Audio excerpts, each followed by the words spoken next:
Hello, everyone, and welcome to a live review party for Sausage Party! A sausage party of one! There are so many places I could go with this joke. Actually, there's probably only really one place I could go with this joke. But I've got 8 or 9 people watching right now, so that's cool.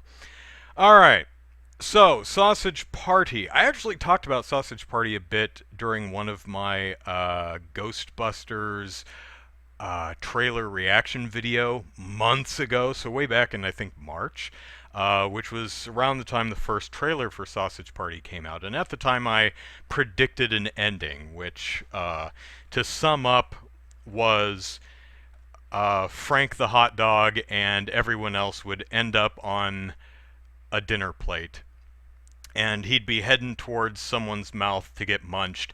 He's like, no, no, it's okay. This is just the way it is. They know not what they do, that kind of thing. And then the person about to eat him pauses and looks at the hot dog and says, oh my gosh, did the humans finally realize what they're doing? And then the person says, oh, we know you're alive. Or I know you're alive, looks at the rest of the food. We all do. And munch, munch, munch. That was just a shot in the dark of how it ends. I knew that would... Now, that being a complete shot in the dark, the odds of me being correct on that were pretty slim. I knew that was absolutely not going to happen in later previews for the movie that shows a big fight between the food and the peoples. So it's obvious at some point in the movie the people become aware of the food and they have a death match. So that's not how the movie ends. By the way, I'm going to spoil things. I don't know how spoilerish I'm going to get. Also, being that this is a review of an R-rated movie that's humor is heavily based on profanity and vulgarity, I may and probably will say a few naughty words during the course of the stream, so viewer beware. Okay. So what did I think of Sausage Party? Meh. Unfortunately, I thought it was okay. Um, my concern going into the movie was that it would rely too heavily on the idea that animated foodstuffs saying naughty words is really, really funny. And it is. Especially if you're not used to hearing swear words or seeing violence or vulgarity in animation. Us anime fans know what's up, am I right? I'm right. So I think for a lot of Western audiences, just seeing happy, cartoony, wide-eyed, animated characters saying really filthy things and doing really filthy things is surprising and shocking and just and funny. Um, and I agree. For a time. Um, in my opinion, the movie relies too much on the idea that swearing animated foodstuffs is funny. Uh, and I like vulgarity, don't get me wrong. I swear all the time. When the camera's not on me, oh, I pace back and forth and I swear up a storm, even when there's no one around to hear me. I love profanity. I love vulgarity. I really like, for example, the South Park movie. I like Team America: World Police. Both movies that are incredibly filthy, incredibly profane, incredibly vulgar. What's the difference, though? Well, um, if you haven't seen the South Park movie, it starts with the four kids who are third graders, fourth graders, something, going to see the Terrence and Phillip movie. And one of the first swears that happens in the movie is, in the movie South Park, is when the kids go to the Terrence and Phillip movie and Terrence calls Phillip a pig fucker or something like that. And it's, oh my gosh, a cartoon just sweared and swore. And that's also a meta joke, because the characters in the audience have that same reaction, that surprise, that discomfort with animated characters suddenly swearing. You never hear that. And then the movie launches into the Uncle Fucker song, which basically says Uncle Fucker over and over and over, basically driving the profanity into your head. It's saying, we are going to swear a lot. And the Uncle Fucker song is hilarious. I mean, tears rolling down your cheeks level hilarious. And the entire joke is, isn't it funny that cartoons are swearing? Here's the thing, though. The Uncle Fucker song only lasts for about a minute. Imagine if the Uncle Fucker song was the entirety of the South Park movie. It would get kind of dull after a while, right? That's why you need to be creative with your profanity and actually have other kinds of jokes. If you go back and watch things like South Park and Team America World Police, incredibly filthy movies like that, you'll find that a lot of the humor is not solely based on the fact that a cartoon character or a child or a puppet is saying a naughty word. A lot of the humor is, but a good chunk of it, in fact, dare I say most of it, is at least multi-layered, if not focusing on something other than just simple profanity for the joke. Another example, jump scares in horror movies. A lot of people look down their nose at jump scares, right? Oh, it's not a real scare, it's a cheap and easy... I believe a jump scare is a legitimate and valuable tool that, when used well, can very well service the intent of a horror film. However, like shocking someone with filthy language, it usually only works once, maybe twice. Jump scares can be effective, but if you overuse them, they get boring. And to me, the same thing is with profanity. The first time an animated hot dog says a bad word, it's kind of funny because you don't see that much, if your frame of reference is Western animation anyway. But when they keep doing it, and there's nothing more to the joke, it's just not funny. Now, I don't find it offensive. I don't find it off-putting. I just don't find it funny or entertaining. So a lot of the time, I was just disengaged and a little bored.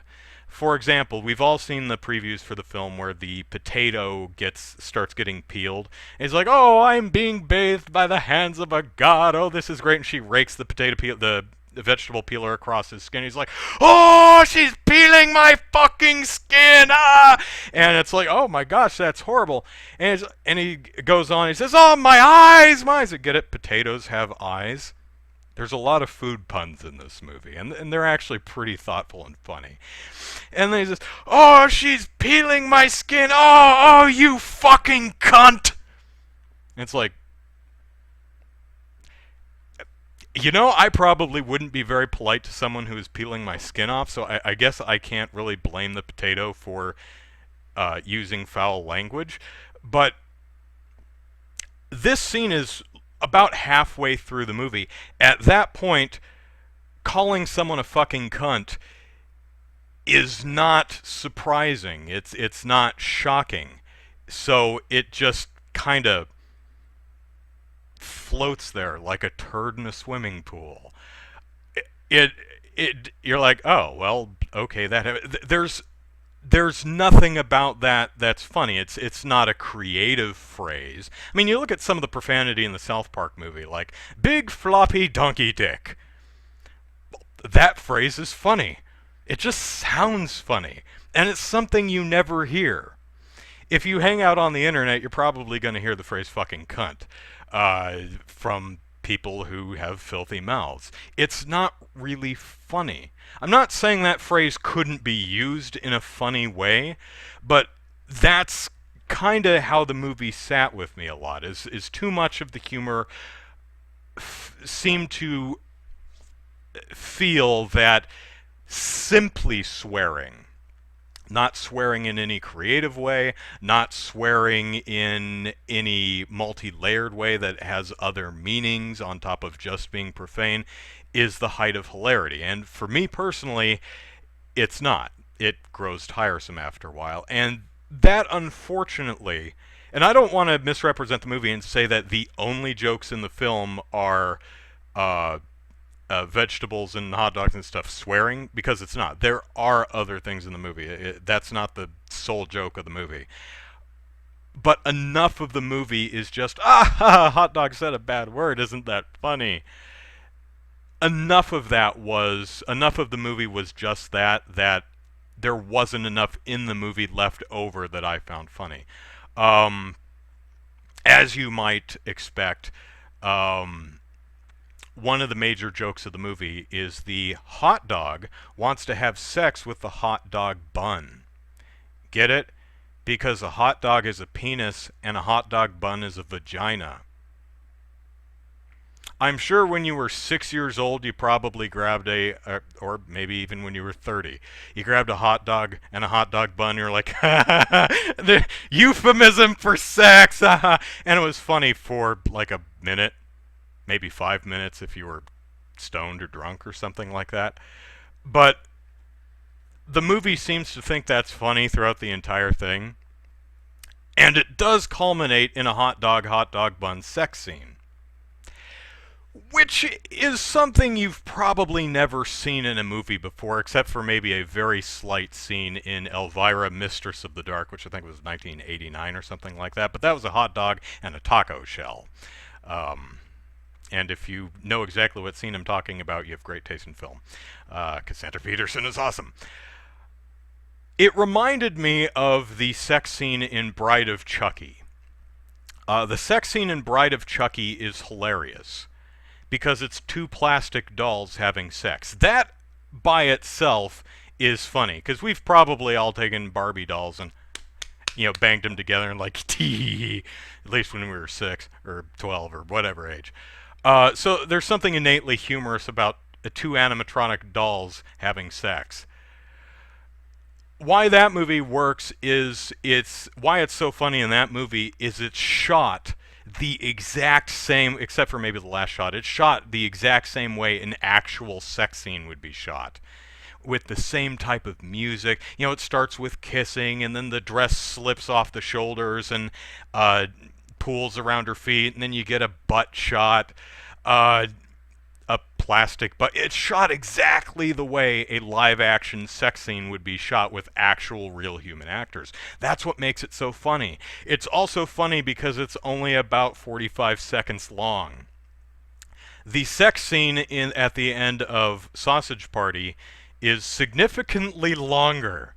I didn't time it, but it feels like it's 4, maybe 5 minutes long. It goes, and it devolves into a full-blown orgy.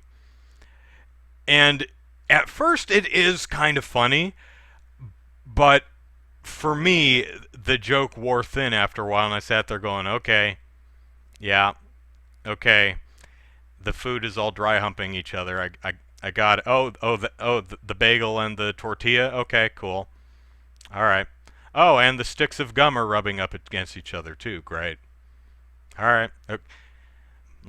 Got it. The joke. Come, let's move on. So that's those were my thoughts about the Sausage Party, the movie. I'd recommend it as a rental. Maybe watch it on Netflix or something. I can't really recommend going to the theater to see it because I honestly didn't find it that funny. I didn't find the characters particularly engaging.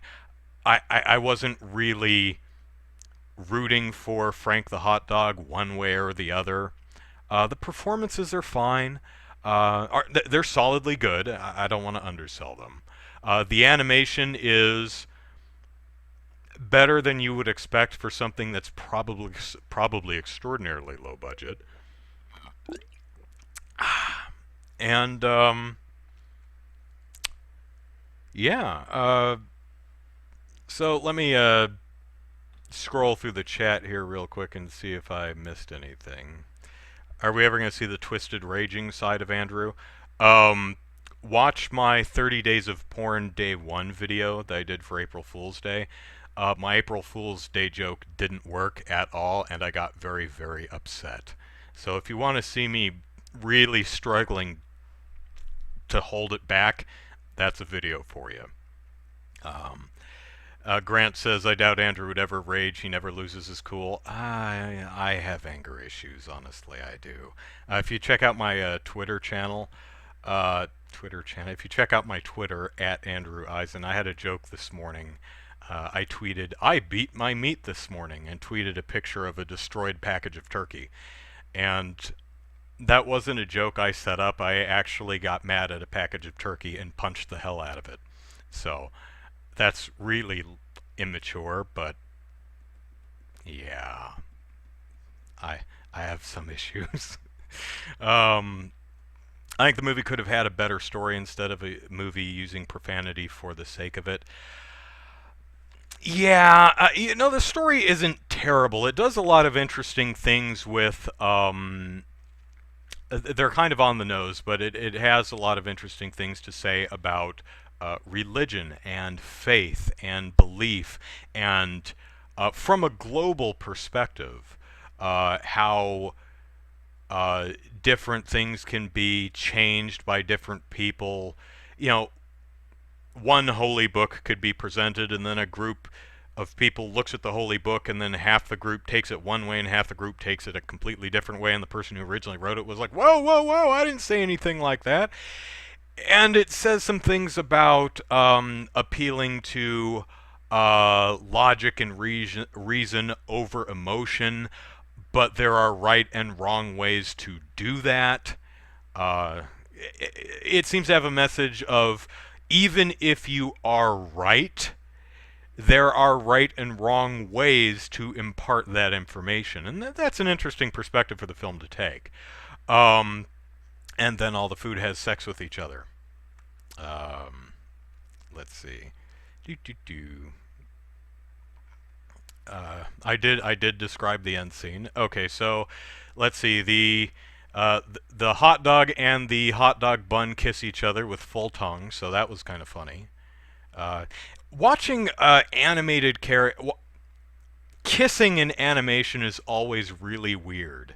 Um, because you always think of the poor person sitting behind the keyboard that actually had to animate and try to make sure the lips weren't clipping through each other. I think the first time I was ever kind of impressed with an animated kiss was, especially 3D animation, was in Final Fantasy Spirits Within. Because the two characters went to kiss each other, and I was immediately pulled out of the film and went straight into technical mode, going, "Oh, this is going to be interesting. Let's see how well they actually pull 3D characters snogging off." And they did pretty well for the time. So anyway, hot dog and bun kiss with tongue, and then it's a shot of the hot dog bun going, "Oh, oh yes, oh God, oh yes." Uh, I guess we assume she's being eaten out. And then it pans up to Frank, who says, I'm over here jerking off. And he and three other people are standing above her making masturbatory motions, because none of the characters actually have genitals, which makes the sex kind of weird.